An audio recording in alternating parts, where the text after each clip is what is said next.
जी, welcome back.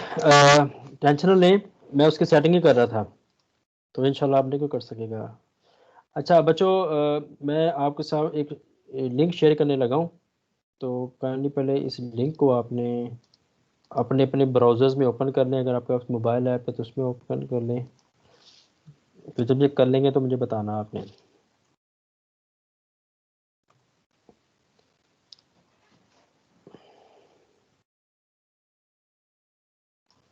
In fact मैं यहाँ से नहीं करता, फिर इसको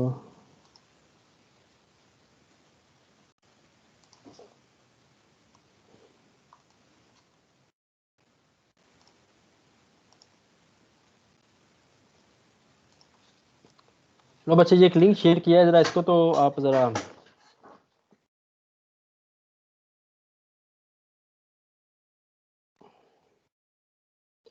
इसको ओपन कर लें, इस लिंक को।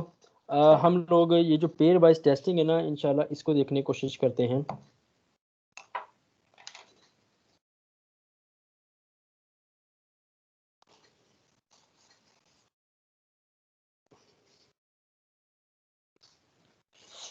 और जब ये हो जाएगा तो मुझे प्लीज़ आपने ठीक हो गया। अच्छा, अब हमने करना क्या है, ज़रा वो इसकी कहानी को समझने की कोशिश करें।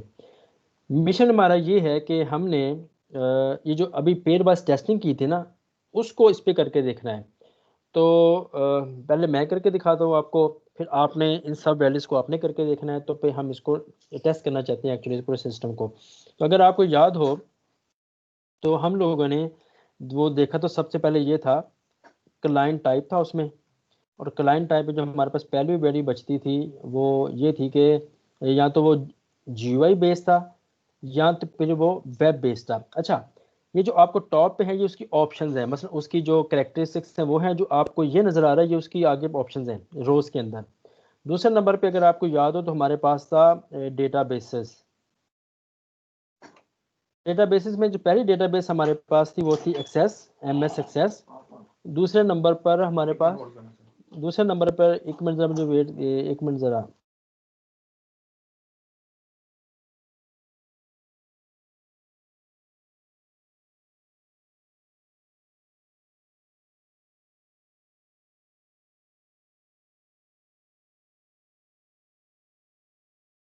अच्छा, अब आपने क्या करना है कि ज़रा इसको वैल्यूज़ दे दें, एक्सेस के दे दें। उसके बाद हमारे पास है जी सीक्वल सर्वर, अगर आपको याद हो। और थर्ड नंबर पे हमारे पास था इसमें माई सीक्वल। एंड फोर्थ नंबर पे हमारे पास है जी ओरेकल। तो इनमें से जो हम देखते हैं कि थर्ड वन पे हमारे पास है जी ऑपरेटिंग सिस्टम। ऑपरेटिंग सिस्टम में बच्चों, पहला ऑपरेटिंग सिस्टम हमारे पास था विंडोज़। दूसरा हमारे पास था इसमें Linux. And third one was Solaris. मुझे बता सकते हैं टोटल कितने टेस्ट केस बनने चाहिए इसके? जी, तो बच्चों ज़रा गौर करो, जो हमारे पास यहाँ पे जो क्लाइंट टाइप है, मैं अगर इसको रन करता हूँ, तो इसमें जो हमारे पास यहाँ पे जो क्लाइंट टाइप है, अ, वो हमारे पास है 2। तो यार इधर ही आए थे ये। तो हमारे पास क्लाइंट टाइप 2 है।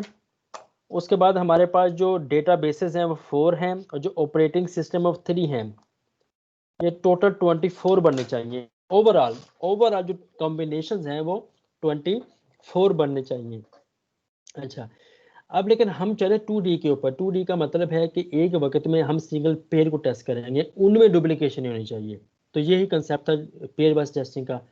तो अगर मैं ये टॉप के ऊपर अगर आप देखें, ये जो हमारे पास पहला जी पेयर वाइज है, जनरेट पेयर वाइज, अगर मैं इसको क्लिक करता हूँ, तो 24 में से इसको 13 टेस्ट केसेस को सपोर्ट करना चाहिए। इसको रन करता हूँ मैं, और आपके पास एक्सेल का भी होना लाजमी है इसके लिए। अब ज़रा आप गौर कीजिएगा कि इसमें कोई भी आपको कॉम्बिनेशन डुप्लीकेट हुआ नज़र नहीं आएगा। ये आप देख सकते हैं कि अगर GUI सीक्वल है, तो इसके बाद आपको ये दोबारा नज़र नहीं आना चाहिए। तो ये वो चीज़ें, इसे अगर ये कॉम्बिनेशन तो ये हमें नज़र नहीं आने। तो ये वो ऐसे टूल्स हैं जो कि सारे के सारे जो पेयर वाइज टेस्ट केस हमारे लिए जनरेट कर देते हैं। तो ये था उसके लिए। लेकिन अगर क्रिटिकल सिस्टम है तो पॉसिबल है हमें यहाँ पे तमाम कॉम्बिनेशन टेस्ट करने पड़ेंगे, क्योंकि 24 बनते हैं। तो अगर हम इसमें वापस अगर मैं आ जाऊँ इसमें, तो इसमें जा करके अगर मैं लिख दूँ जनरेट ऑल कॉम्बिनेशन, अब ये 24 कॉम्बिनेशन जनरेट करेगा सारे के सारे।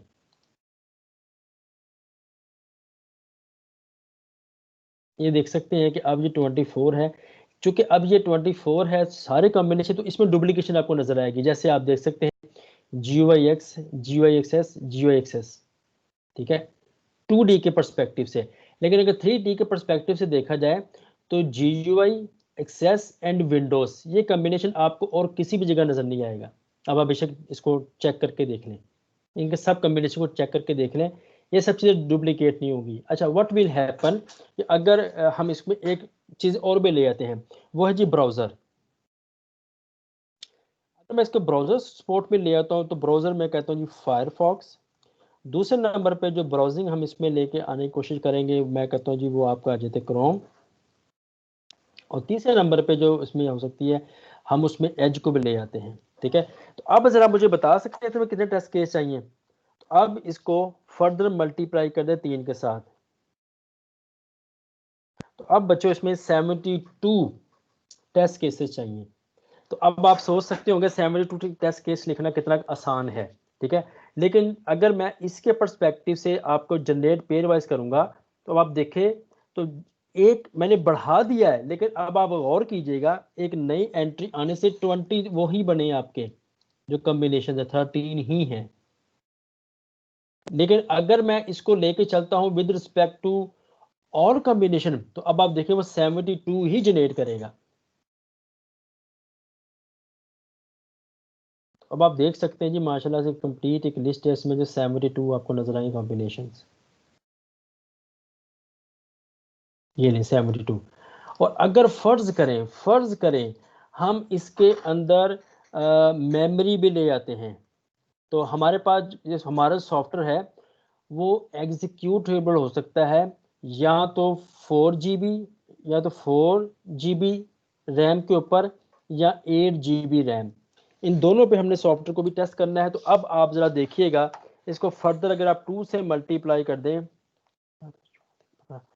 154 टेस्ट केस चाहिए सिर्फ इनके लिए, पेयर वाइज के लिए। तो अगर लेकिन अगर मैं इसमें से जनरेट करता हूँ पेयर वाइज, अब आप देखें अभी तक वो 13 पे ही है।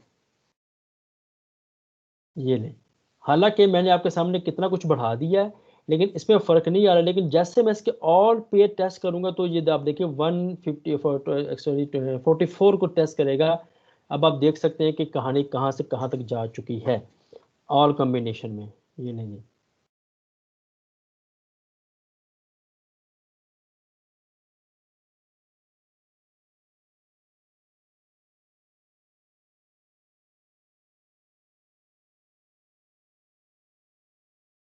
ये नहीं। तो अब मेरा अब आपको आइडिया हो गया होगा कि किस हद तक पावरफुल चीज़ है। कि मैंने आपको डिफरेंट कॉलम्स भी इसमें ऐड करके दिखाए हैं। हमारे टेस्ट केस वो 13 ही रहे हैं। तो that the power of pair wise testing. तो आई होप कि अब आपको अंडरस्टैंडिंग होगी। तो इसलिए मैंने कहा था कि पहले आपको इसका कॉन्सेप्ट समझ आ जाए पेयर वाइज का। जब कॉन्सेप्ट समझ आ जाएगा तो उसके बाद आप इसको अपने पर्सपेक्टिव से टूल्स को यूज़ करते हो। हमारे पास और भी टूल है इंशाल्लाह। लोड टेस्टिंग हो सकती है, परफॉर्मेंस टेस्टिंग हो सकती है, रिग्रेशन टेस्टिंग हो सकती है, यूजिबिलिटी टेस्टिंग हो सकती है। तो सेलेनियम है जो ऑटोमेटिक टेस्ट टूल है।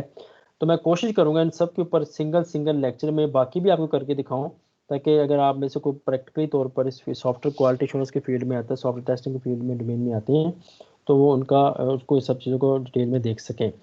तो मैं आपको फ़िलहाल एक मिनट के लिए अनम्यूट करने लगा हूँ। तो ये जनाब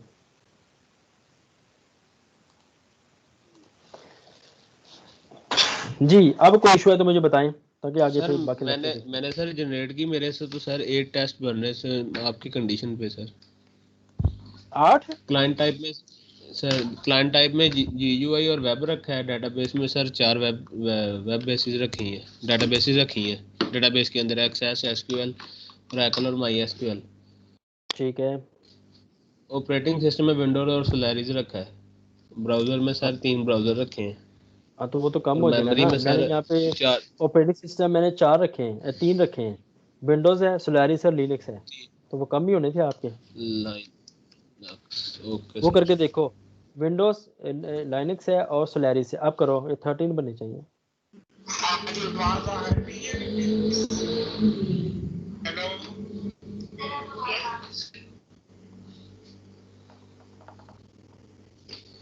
जी सर 13 बन गए।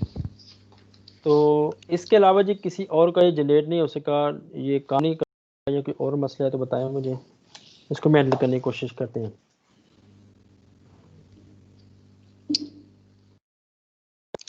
ओके जी, अब हमने जो काम करना है बच्चों वो ये है कि जो आज जो हम अभी पढ़ चुके हैं वो थी जी ब्लैक बॉक्स टेस्टिंग टेक्निक्स। तो हमने उनको ये रिवाइज़ करना है, और उस रिवीजन के बाद फिर हम ये जो ब्लैक बॉक्स वाली कहानी हम ये वाइंड अप करेंगे, और वाइंड अप करने के बाद फिर आ जाएंगे वाइट बॉक्स टेस्टिंग की तरफ। तो मैं अब आपसे सिर्फ शेयर करूँगा ये जो हमारे पास बनता है सिर्फ और सिर्फ स्लाइड्स। तो इसको मैं रन कर लूँ तो फिर आपसे इसको शेयर भी कर लेते हैं।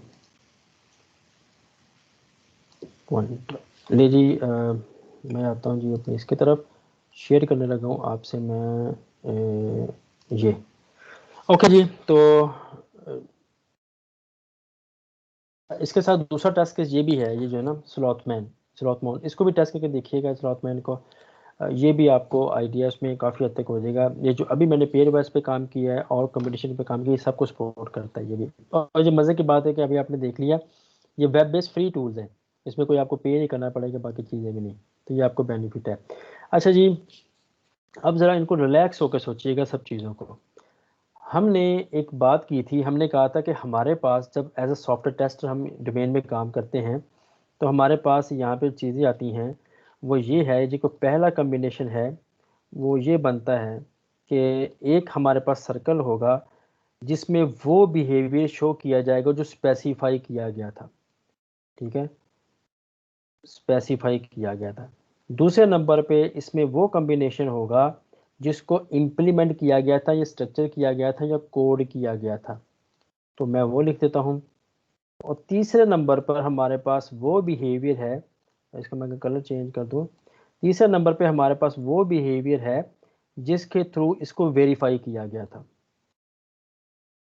तो अगर आप गौर करें, अब ये जो आपको नज़र आ रही है चीज़, मैं इसको अगर ये जो चीज़ आपको नज़र आ रही है, ये वाला जितना पोर्शन है, इसका मतलब है ये एक ऐसा एरिया है कि जिसको स्पेसिफाई किया गया और उसको कोड भी कर लिया गया और उसको वेरीफाई भी कर लिया गया।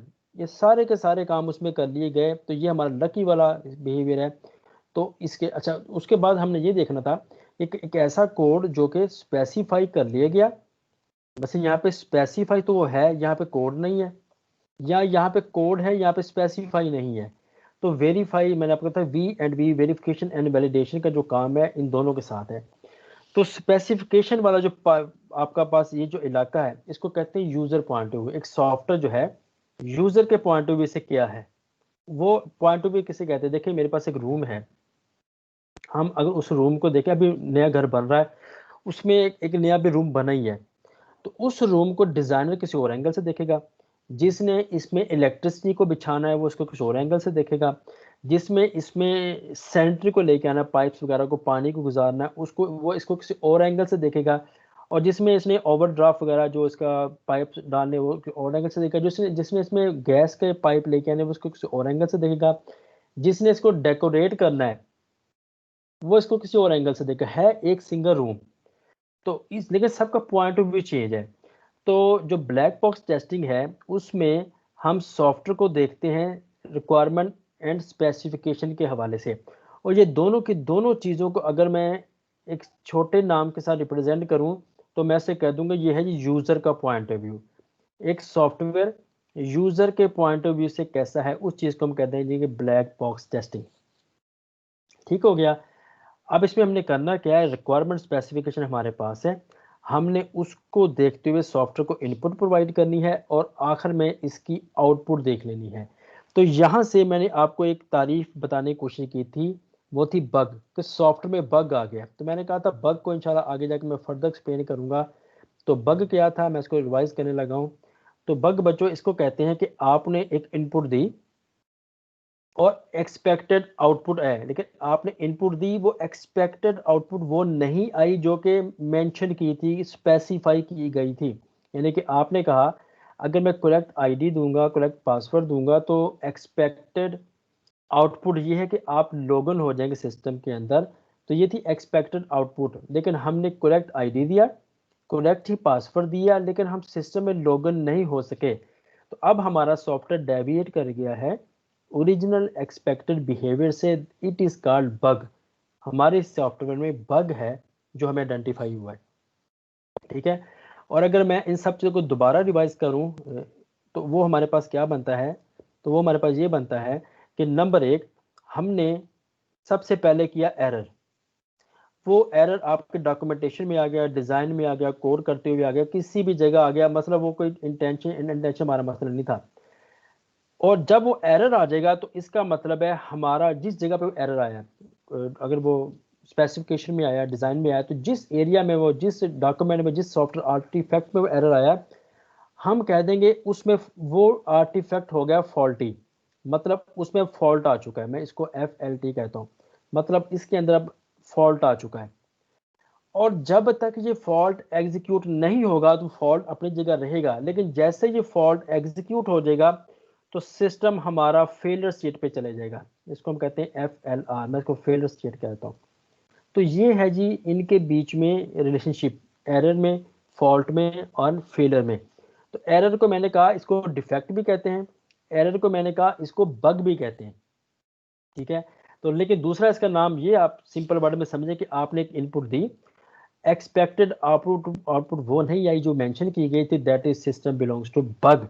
तो ये बग आइडेंटिफाई करने के लिए हमारे पास है। तो ये सब काम करने के लिए जब हम सॉफ्टवेयर को जस्ट इनपुट दे के उसकी एक्सपेक्टेड आउटपुट को मैप कर लेते हैं, मैच कर लेते हैं, ये काम करने के लिए जो टेक्निक फॉलो करती है उसको कहते हैं ब्लैक बॉक्स टेस्टिंग।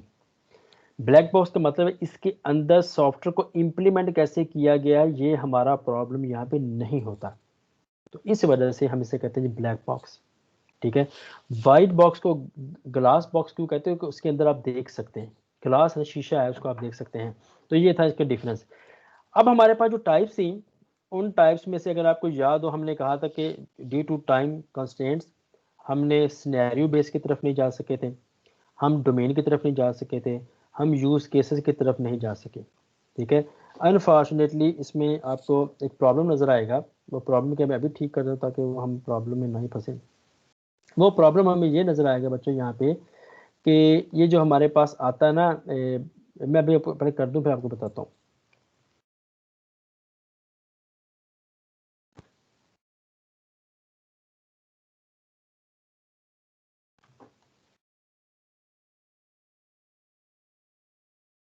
हम्म,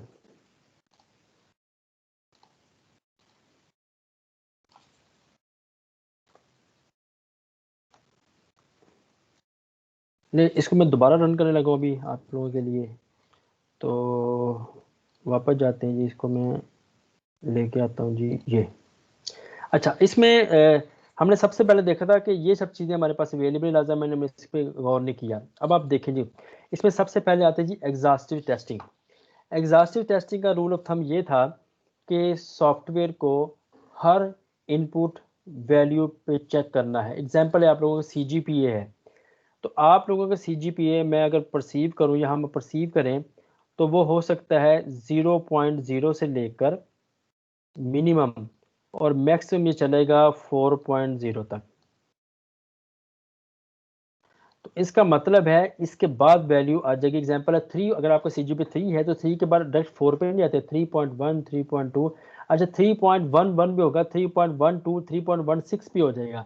तो अब इस पर्सपेक्टिव से आप अगर गौर कीजिएगा आपको यहाँ पे कितनी रेंज मिलेगी तो रूल ऑफ थंब ये कहता है कि आप लोगों ने सॉफ्टवेयर को इन तमाम पैरामीटर पर चेक करना है। तो ज़रा गौर कीजिएगा, 3.11, 3.12, 3 ऐसे 3.21, 3.31, 3.41, तो आपके 100 ये बन गए। तो हर एक कैटेगरी में आपके 100 है, तो मल्टीप्लाई बाय 4, तो 400 टेस्ट केसेस हैं सिर्फ CGPA को टेस्ट करने के लिए। तो इसलिए हम कहते हैं एग्जॉस्टिव टेस्टिंग है। तो एग्जॉस्टिव टेस्टिंग में नुकसान क्या है कि नंबर ऑफ टेस्ट केस बहुत ज़्यादा है। बेनिफिट क्या है? बेनिफिट इसमें सबसे ज़्यादा ये है बच्चों के इसमें कवरेज क्राइटेरिया 100% अचीव हो जाता है। तो कवरेज क्राइटेरिया को अगेन मैंने बहुत डिटेल में डिस्कस नहीं किया था, इससे जो वाइट बॉक्स टेस्टिंग डिस्कस करेंगे उस वक्त मैं वापस आऊँगा कवरेज क्राइटेरिया पे, वो क्या चीज़ है। ये हमारा यहाँ तक काम फिलहाल चलेगा। तो एग्जॉस्टिव टेस्टिंग में कहाँ पे सूटेबल है हमने देख लिया था। हमने कहा था फर्ज करें एक वैल्यू है बुलियन, उसमें ये ट्रू या फॉल्स हो सकता है। फर्ज करें हम ट्रैफिक सिग्नल्स को टेस्ट कर रहे हैं, तो ट्रैफिक सिग्नल्स में मैं एक वक्त में तीन में से कोई एक वैल्यू होगी, या तो वो हो सकती है रेड, ग्रीन, या फिर वो आपकी ऑरेंज आ जाएगी। तो इन तीन वैल्यू को टेस्ट करना, तो मेरा इसका कम्बिनेशन नहीं, जस्ट सिंगल इनपुट के तौर पर, क्योंकि कम्बिनेशन ये जो एग्जॉस्टिव टेस्टिंग है, इक्वलेंस क्लास टेस्टिंग है, बाउंड्री वैल्यू, ये कॉम्बिनेशन पे नहीं चलती, ये सिंगल इनपुट पैरामीटर पे चलती है। ठीक है, मतलब मैं ये नहीं कह सकता CGP भी देखो और साथ उसका डिसिप्लिन भी देखो, ये इस पे नहीं देख सकते हम चीज़ों को फिलहाल। अच्छा, तो अब दूसरे नंबर पे डेज ऑफ वीक्स है। तो डेज ऑफ वीक्स 7 है, तो मसलन 7 जो है वो कितना का है, हम उसको टेस्ट कर सकते हैं। तो ये नहीं कि मतलब ये नहीं कि ये फजूल चीज़ है, ये है, लेकिन आपने डोमेन देखनी जहाँ पे इसको अप्लाई कर रहे हैं। तो इनपुट पैरामीटर के हिसाब से आप इसको टेस्ट कर सकते हैं। तो प्रॉब्लम कहाँ पे आया कि इसमें कवरेज मैक्सिमम है, ये अच्छी बात है। बुरी बात क्या है या प्रॉब्लमेटिक बात क्या है कि इसमें टेस्ट केसेस की तादाद काफ़ी बढ़ चुकी होगी। अब फिर हमने सोचा कि क्या कोई ऐसी चीज़ है कि जिसमें टेस्ट केसेस को रिड्यूस कर लिया जाए और टेस्ट कवरेज आपकी इंप्रूव हो जाए, बहुत बेहतर रहे। तो उसके लिए हमने जिस पे काम किया वो था इक्वलेंस क्लास टेस्टिंग। अब इक्वलेंस क्लास टेस्टिंग हमसे क्या कहती है? इक्वलेंस क्लास टेस्टिंग हमसे ये कहती है कि इसको मैं साफ कर दूं। इक्वलेंस क्लास टेस्टिंग हमसे ये कहती है कि अब आप ऐसा काम करें कि इनपुट वैल्यू स्पेस को 3 पार्ट में डिवाइड कर दें, डिपेंड अपॉन पैरामीटर। पैरामीटर के मेरा मतलब क्या है? अगर तो वो है रेंज का मतलब है आप कहते हैं जी मेरे पास गाड़ी होनी चाहिए, किस रेंज में होनी चाहिए। हम कहते हैं जी हमने एक नया घर लेना है, तो वो घर किस रेंज में लेना है। हमने एक नया लैपटॉप लेना है, तो वो किस रेंज में लेना है, तो उसको रेंज कहते हैं। अगर तो आपके पास रेंज आ रही है, तो आपको इसमें एक वैलिड क्लास चाहिए, वैलिड क्लास, और इसमें आपको 2 इनवैलिड क्लासेस चाहिए, 2 इनवैलिड। अगर तो वो आपके पास सेट है, अब आई होप कि सेट का आपको आइडिया हो, जो मैथ में सेट है तुझे को दूसरी ना समझियो। तो सेट है तो उसमें आपके पास क्या होगा, एक उसमें वैलिड आ जाएगा, वैलिड क्लास आ जाएगी, और एक ही उसमें आ जाएगी इनवैलिड। ठीक हो गया जी, इनवैलिड आ गया। और तीसरे नंबर पे है, अगर इनपुट पैरामीटर जो आ रहा है वो बुलियन है, ट्रू फॉल्स है। अगर तो वो बुलियन वैल्यू है, तो फिर आप लोगों ने यहाँ पे क्या करना है बच्चों, तो फिर आपने यहाँ पे एक वैलिड क्लास लिखनी है और एक इनवैलिड क्लास लिखनी है। ये है जिसके पीछे कहानी। अब ज़रा हम टेस्ट करने की कोशिश करते हैं। फ़र्ज़ करें मैं कहता हूँ अगर तो आपकी एज आ जाती है, फ़र्ज़ करें 16 से 40 तक है, तो हम आपको हायर कर लेंगे, वरना हम आपको हायर नहीं करेंगे। या आपका एडमिशन हो जाएगा या आपका एडमिशन नहीं होगा, पाकिस्तान के पर्सपेक्टिव से बताता हूँ। तो इसमें आपने क्या करना है एक्सक्यूज मी। तो चूंकि ये रेंज है 16 से लेकर 40 तक कंजेक्टिव रेंज है, तो अब हमें क्या करना पड़ेगा, हमें सबसे पहले एक क्लास चाहिए जो कि वैलिड रेंज की क्लास होगी। तो इस मामले में 16 से लेकर 14 तक हमारे पास आ जाएगी बच्चों एक वैलिड क्लास। ये हमारे पास आगे वैलिड है। चूंकि ये रेंज है तो रेंज के रूल के मुताबिक एक वैलिड होनी चाहिए थी, 2 इनवैलिड होनी चाहिए थी। तो हम यहाँ पे आ जाते हैं जी इनवैलिड क्लास के अंदर। तो दूसरे नंबर पे जो इनवैलिड क्लास हमारे पास बन जाएगी वो बन जाएगी लेस देन 16, और इसके बाद हमारे पास जो दूसरे नंबर पे आ जाएगी वो बन जाएगी ग्रेटर देन 40। तो इस तरह से दो आपके पास आ गई क्लासेस ये वाली। तो अगर हम इसको हैंडल करने की कोशिश करेंगे तो वो हमारा आ जाएगा क्या, ठीक है डॉक्टर साहब मेरा हूँ चाय पीएंगे यार वो नहीं मैं सो उधर। अच्छा, अब इसमें आपने क्या करना है, इसमें आपने ये करना है बच्चों के तो ये है जी वो तरीका जिसके थ्रू अब हम क्या करेंगे। अब मैं इनको 3 हिस्सों में डिवाइड कर लेता हूँ। अब आपने क्या करना है, इसमें से 1 2 3 इनमें से किसी एक पे, 2 पे, 3 के ऊपर टेस्ट कर लें सॉफ्टवेयर को। फर्ज करें आप कहते हैं मैं सॉफ्टवेयर को टेस्ट करूंगा 17 पे, दूसरा आप कहते हैं मैं सॉफ्टवेयर को टेस्ट करूंगा 30 पे, और तीसरा 30 पे, और तीसरा आप कहते हैं मैं सॉफ्टवेयर को टेस्ट करूंगा जी 38 पे। अप टू यू, आप 25 कुछ भी वैल्यू इस रेंज में 16 से लेकर 40 तक जो भी आपको टेस्ट डेटा फील होता है जिस पर टेस्ट कर सकते हैं। अगर सॉफ्टवेयर में इन तीनों पे या एक पे या जैसे भी है अगर ठीक काम कर रहा है तो बाकी भी ठीक काम, फिर आप यकीन कर लें बाकी भी ठीक काम कर रहे होंगे। इस तरह से 40 को देख लें, फर्ज करें हम इसको चेक कर लेते 45 पे चेक कर लेते थे, अगर ये काम ठीक करा ठीक है खत्म कर दें। लेकिन अगर आप कहते हैं नहीं मैं फर्दर चेक करके देख लें तो आप इसको 50 पे चेक करके देख लें, आप इसको किसी और एक कॉम्बिनेशन पे देख लें खत्म। इसी तरह से आप इसको 50 पे देख लें, आप इसको 10 पे देख लें, अगर इन दो के ऊपर इसने डेविएट कर दिया है तो इसका मतलब बाकी भी करेगा। तो अब आप बिलीव करते हुए आगे मूव कर जाएं कि सॉफ्टवेयर ठीक डेवलप, इसमें बग नहीं होगा। तो इक्वलेंस क्लास हमें इस चीज़ों से बचाती है कि नंबर ऑफ टेस्ट केस के रिडक्शन के लिए हमारे काम आती है। ठीक हो गया। तो ये है जी वो दूसरी चीज़ जो हमें यहाँ से अचीव होती है जब हम इसकी तरफ जाते हैं। अच्छा जी, अब आगे मूव करते हैं। तीसरे नंबर पर हमारे पास जो चीज़ आ जाती है उसको कहते हैं boundary value. Boundary value first of all तो क्वेश्चन हम क्यों यूज़ करते हैं। तो फ़र्ज़ करें हमारे पास हमने एक सॉफ्टवेयर पे हमें रिक्वायरमेंट मिली है कि इंटर्नशिप की रिक्वायरमेंट है। वो क्या कहते हैं कि अगर तो बच्चे की एज 18 साल से लेकर 22 साल तक है, 18 टू 22 है, तो हम उसको हायर करेंगे इंटर्नशिप के ऊपर, इंटर्नशिप के ऊपर। लेकिन अगर उसकी एज 22 लिखा है इनफैक्ट मैंने, अगर उसकी एज 22 से लेकर 40 तक है तो हम उस बच्चे को हायर करेंगे फुल टाइम। ठीक हो गया। अच्छा, अब क्वेश्चन है कि हम व्हाट विल हैपन, हम इसको टेस्ट डेटा प्रोवाइड करते हैं 22। अब जरा मुझे बताएं इस 22 के ऊपर आप इंटर्नशिप पे हायर करेंगे बच्चे को या फुल टाइम हायर करेंगे। तो इस किस्म की मिस्टेक्स जो ज़्यादातर सॉफ्टवेयर में जो डिफेक्ट्स या बग्स आते हैं वो इसकी बाउंड्रीज पे होते हैं। ठीक है, बाउंड्रीज किसे कहते हैं, देखिए हमारे पास बाइक है, फर्ज कर हमारे पास एक बाइक है 70 सीसी, या हम ठीक है। अब हम देखने की कोशिश ये करेंगे कि मैं इसको फोर्थ गियर में डाल के इसको फर्दर फुल स्पीड देना शुरू कर देता हूँ, तो वो स्पीड आ जाती है 60 पे, 65 पे, 70 पे। अब हमने देखना है कि 70 के ऊपर जा करके इसका बिहेवियर क्या होगा बाइक का, तो ये उसकी बाउंड्री आना शुरू कर देगी। तो इसका मतलब है 70 से एकदम से 71 पे इसका मतलब बाइक फट जाएगी, तो ऐसा तो नहीं ना होता ना। तो हम कहेंगे 71 72 इसकी अपर लिमिट देखते हैं, उसके बाद बाइक आंसर दे देगी। तो हम हर चीज़ को उसकी बाउंड्री पे देखने की कोशिश करते हैं। तो जैसे इंसान को कहते हैं इसको स्ट्रेस दें आर्मी में, वो आपको स्ट्रेस दे के आपका ये चेक करने की कोशिश करते हैं जी कि आपकी कितनी पावर है बर्दाश्त करने की, आपका स्टेमिना कितना है बर्दाश्त करने का। तो वो आपको क्या कहते हैं, आपकी अपर आपकी बाउंड्रीज पे जाके आपको स्ट्रेस देने की कोशिश करते हैं। तो ये है जी वो चीज़।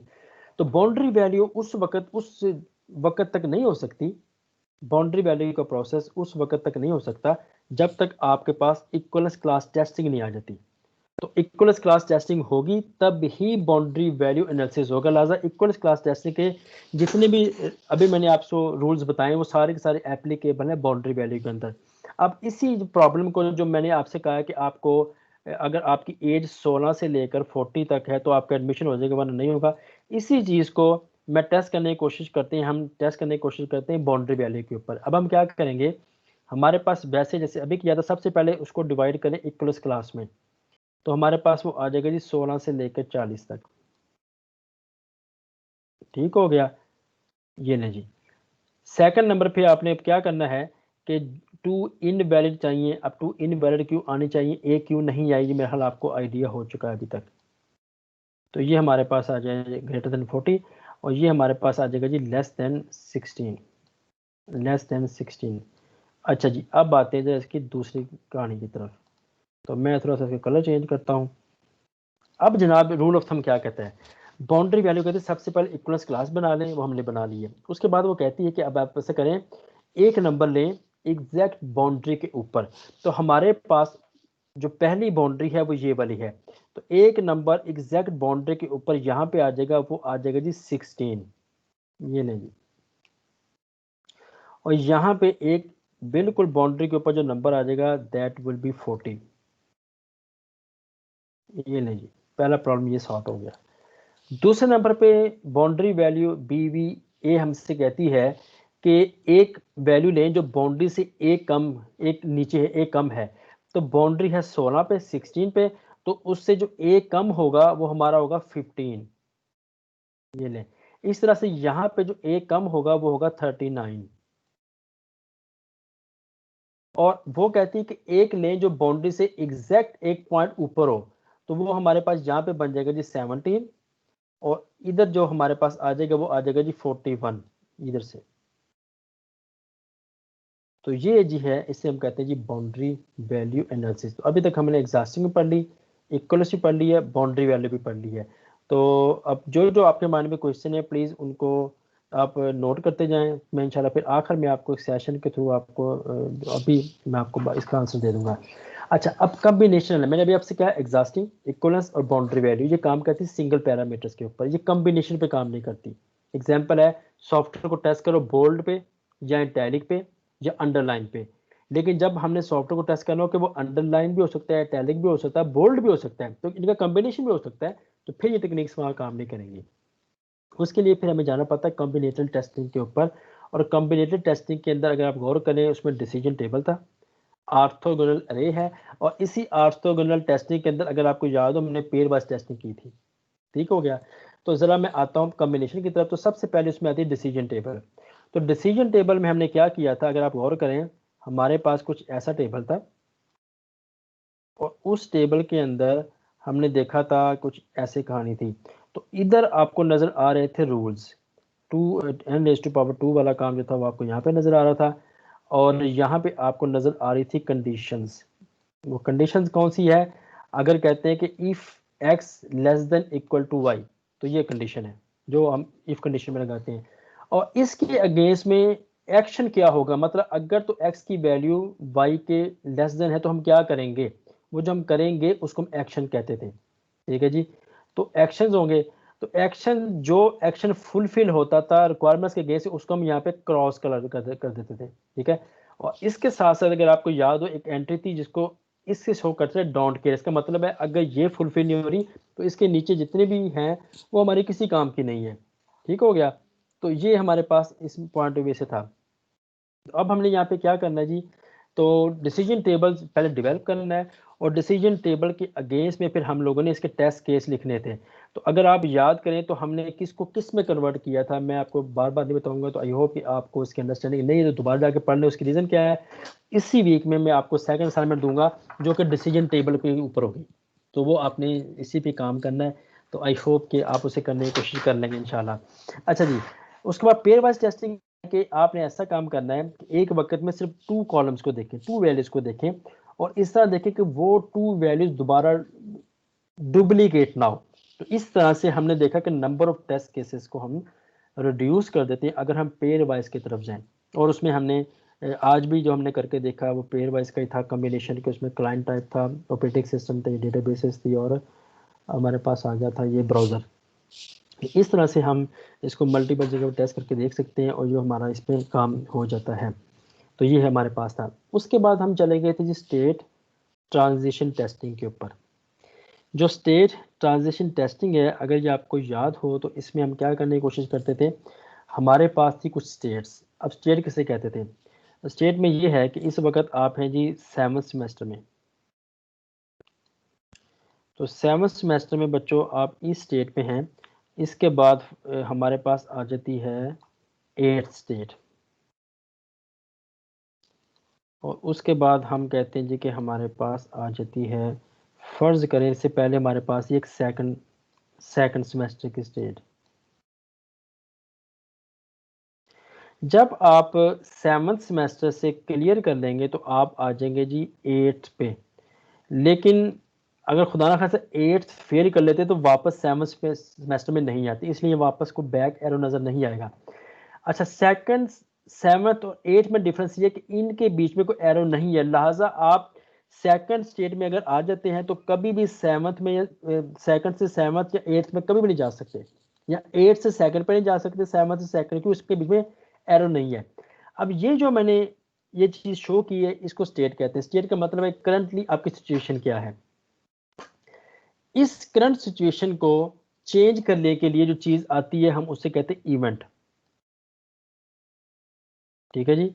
तो वो जो हमारे पास इवेंट आ जाता है इसमें, उस इवेंट में क्या होगा कि वो इवेंट हम यहाँ पे रिप्रेजेंट करते हैं। एग्जांपल है, यहाँ पे इवेंट आपका क्या आ सकता है, तो हम लिखेंगे इवेंट स्लैश उसका रिजल्ट या आउटपुट, ओ कर देता हूँ। इवेंट का मतलब है कोई कौन सी ऐसी इनपुट आई जिसने आपकी स्टेट में चेंज करने की कोशिश की। एग्जांपल है, एक स्टेट आई कि आपका मिड हुआ, इनपुट आई और इवेंट आया और आपका फाइनल हुआ, और उसके बाद कंपाइल होने के बाद आपका रिजल्ट आना और रिजल्ट में आपको 8th सेमेस्टर में ले गया। ठीक है, तो ये आपकी इनपुट आई, तो इवेंट है इनपुट। तो इनपुट कोई मिला, जब तक कोई इनपुट नहीं आएगा उस वक्त तक आपकी स्टेट में वो न्यूटन नाम में हमें बताया था कि जो चीज़ इमोशन में है वो मोशन में रहेगी, जो साकत है मतलब जमूद में वो वहीं पे रहेगी, अनटिल कोई एक्सटर्नल फोर्स उसको इम्प्लीमेंट ना हो जाए। तो यहाँ भी वही कंडीशन है कि जब तक आपके पास कोई ना कोई एक्सटर्नल बिहेवियर ना इसमें आएगा, कोई ना कोई इवेंट नहीं आएगी, आपकी स्टेट चेंज नहीं हो सकती। तो इसलिए जनाब, अच्छा वो स्टेट चेंज होने से होगा क्या, आपने क्या एक्शन लिया, क्या आउटपुट आई है, वो आउटपुट या रिजल्ट क्या आपका आया, हम उसको उसके साथ रिप्रेजेंट कर देते हैं। तो ये हमारे पास सेकंड आ गया था इस पर्सपेक्टिव से। अच्छा, उसके बाद स्टेट में चेंज आ गया। तो ये जो आपको एरो नजर आ रहा है, इस एरो को हम यहाँ पे कहते हैं ट्रांजिशन। ठीक है जी। तो ये जो एरो है इसलिए इसको स्टेट ट्रांजिशन टेस्टिंग कहते हैं। टेस्टिंग तो अभी मैंने नहीं किया।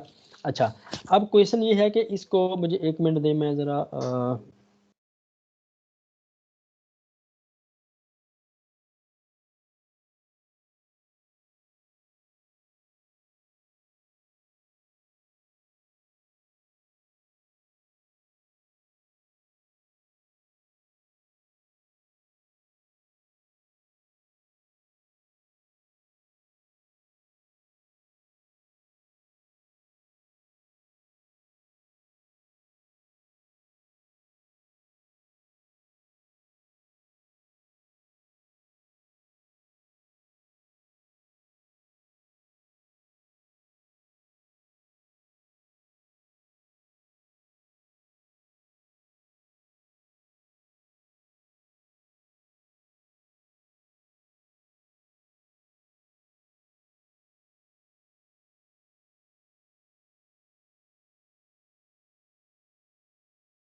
एक क्वेश्चन भी है, इसको भी हैंडल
अच्छा जी, तो वापस हम जाते हैं इसकी तरफ। अच्छा, तो स्टेट ट्रांजिशन में हम टेस्ट के देखते हो, हमारे पास 3 ऑप्शन थी।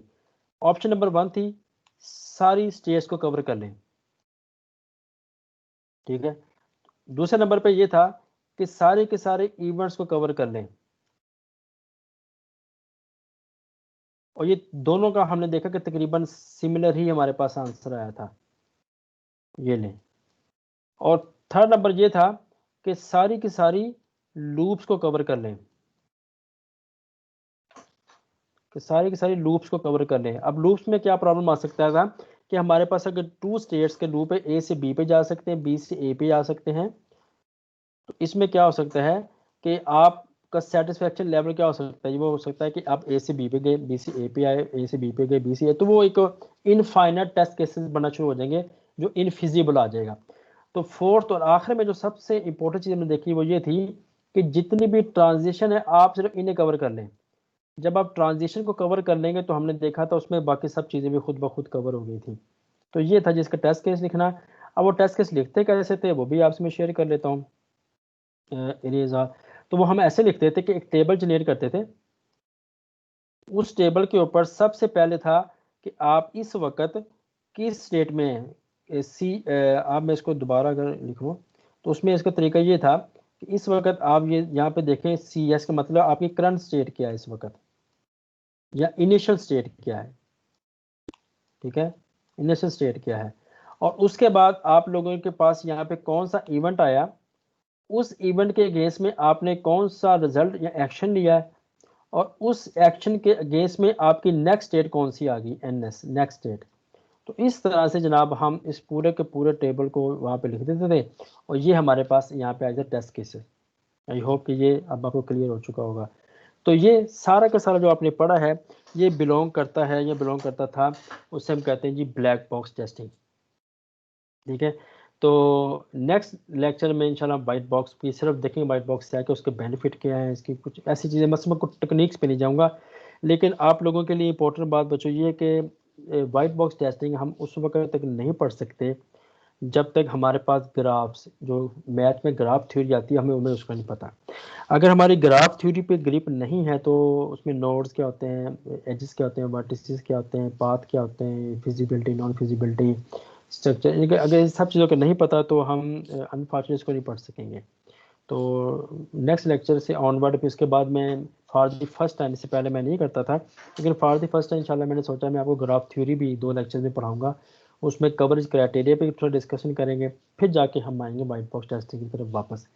तो ये था जी हमारा आज का लेक्चर। इस लेक्चर में अगर आपके माइंड में अब कुछ क्वेश्चन है तो मैं आप सबको करने लगा हूँ अनम्यूट।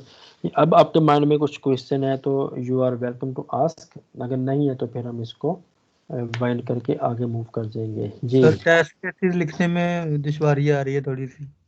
कौन से टेस्ट के लिए दुश्वारी आ रही है? सर ये ऑर्थोगोनल ये- से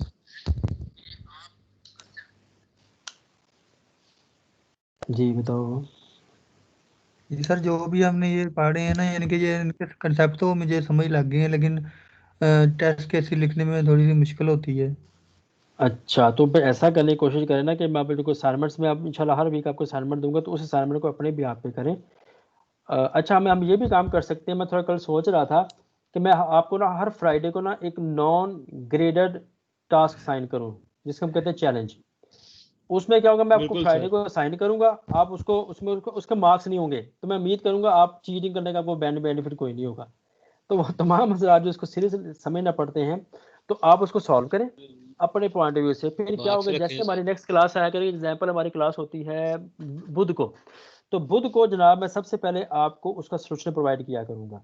तो उसमें क्या होगा, आपने जो लिखा, जो मैंने लिखा, उन दोनों में मैप कर लीजिएगा, आपको आइडिया हो जाएगा। तो इंशाल्लाह इससे कल मैं आपको एक चैलेंज दूंगा पहला, उसके बाद इसका मैं सोल्यूशन भी आपको साइन कर दूंगा। अभी तक वाइट बॉक्स के हिसाब से मैं आपको जो पहला चैलेंज दूंगा, फिर इंशाल्लाह उसका सोल्यूशन देख लेंगे, तो इस तरह चीज़ इंप्रूव होना शुरू हो जाएगी मेरा ख्याल में। और कोई इशू नहीं? सर ये जो सॉफ्टवेयर की बीटा टेस्टिंग और अल्फा टेस्टिंग की जाती है, तो ये तो यूजर करता है ना, मतलब जो उसको यूज करने वाला होता है, तो ये भी ब्लैक बॉक्स टेस्टिंग में आएगा। उसके थोड़ा वेट कर लें। एक्चुअली मैंने आपको ना एक चीज़ मिस की हुई अभी तक। जो टेस्टिंग करते हैं उसके फर्दर 2 टाइप्स हैं, एक को हम कहते हैं स्टैटिक, एक को कहते हैं डायनामिक। ठीक है। जब आप स्टैटिक डायनामिक को समझेंगे तो फिर बस एग्जांपल है कि जो ब्लैक बॉक्स टेस्टिंग है ये डायनामिक है, मतलब दोनों वाइट और ब्लैक दोनों डायनामिक है, लेकिन जो हम इंस्पेक्शन करते हैं रिव्यूज करते हैं वो हमारे स्टैटिक है। तो जब आप उसके समझ आ जाएगी तो फिर आप देखेंगे कि जो अल्फा बीटा टेस्टिंग है ये किस जगह पे आती है। वैसे जो अल्फा बीटा टेस्टिंग जो है ना, ये लेवल है टेस्टिंग का, टेस्टिंग किस लेवल पे की जा सकती है। ठीक है, तो मैं इंशाल्लाह ये सब चीज़ों को दोबारा एक लेक्चर में समराइज करूंगा तो आपको सब चीज़ें समझ आ जाएगी। तो मैं सॉफ्टवेयर इंजीनियरिंग का हर लेक्चर को ना, हर कोर्स को जब समराइज करता हूँ ना, वो समझे कि उसमें हमें वाइट बोर्ड चाहिए होता है। जी तो सर। वो आप अगर आप उससे एक चीज़ की पिक्चर ले लेंगे ना, तो वो आपको उस पूरा कोर्स ए से लेकर जी तक सारी उसकी फ्लो समझ आ जाएगा, कहाँ से शुरू कहाँ तक गए थे हम लोग। जी सर। वो इंशाल्लाह हो जाएगा। और कोई प्रॉब्लम है तो बताएं। सर इसमें इस तरह तो हम एक एक केस को टेस्ट करेंगे, उसकी इनपुट दे के आउटपुट इस तरह छोटी छोटी चीजों को, तो ये तो हम्म। बहुत ज्यादा टाइम टेकिंग हो जाएगा इस तरह हाँ, टेस्टिंग। जो सॉफ्टवेयर क्वालिटी की जॉब जो है माशाल्लाह वो डेवलपर के लेवल की सैलरी रहती है अल्लाह के बंदो, लेकिन ना उनके पास टूल्स होते हैं, हर काम करने के टूल्स होते हैं। रिग्रेशन टेस्टिंग के टूल्स उनके पास होते हैं, ऑटोमेशन के टूल्स होते हैं, मैनुअल टूल्स होते हैं, यानी कि जिस किस्म की रिक्वायरमेंट है उस तरह के टूल्स होते हैं उनके पास काम करने के लिए, और उन टूल्स पे काम करते रहते हैं। तो इसलिए मैंने सोचा था कि आपसे मेरी बाबा ये कहता कि हमें टूल्स पे ज़्यादा काम आने चाहिए, लेकिन अगर आपको पेयर वाइज टेस्टिंग का रूल ही नहीं पता तो आप टूल चला लेंगे लेकिन बैक पे आपको थ्योरी तो नहीं पता उसकी आपको, तो वो कैसे काम कर रही है। ये कुछ इसमें चीज़ें आ जाती हैं। लेकिन इंशाल्लाह मैं अब आपको लोड टेस्टिंग, उसके बाद परफॉर्मेंस टेस्टिंग और रिग्रेशन टेस्टिंग, यूजेबिलिटी टेस्टिंग, ये इंशाल्लाह मैं ज़रूर आपको टूल्स पे काम करवाऊंगा ताकि आप ना प्रैक्टिकली मार्केट में करें, बल्कि अपने फाइनल प्रोजेक्ट पे करके देखिएगा इनको कैसे काम करती हैं। ठीक हो गया। तो बच्चों अपना बहुत सा ख्याल रखिएगा, इंशाल्लाह नेक्स्ट मिलते हैं। कोई इशू है तो मुझसे बता दीजिएगा जी बच्चों। अल्लाह ओके हाफिज़। सर, अल्लाह हाफिज़।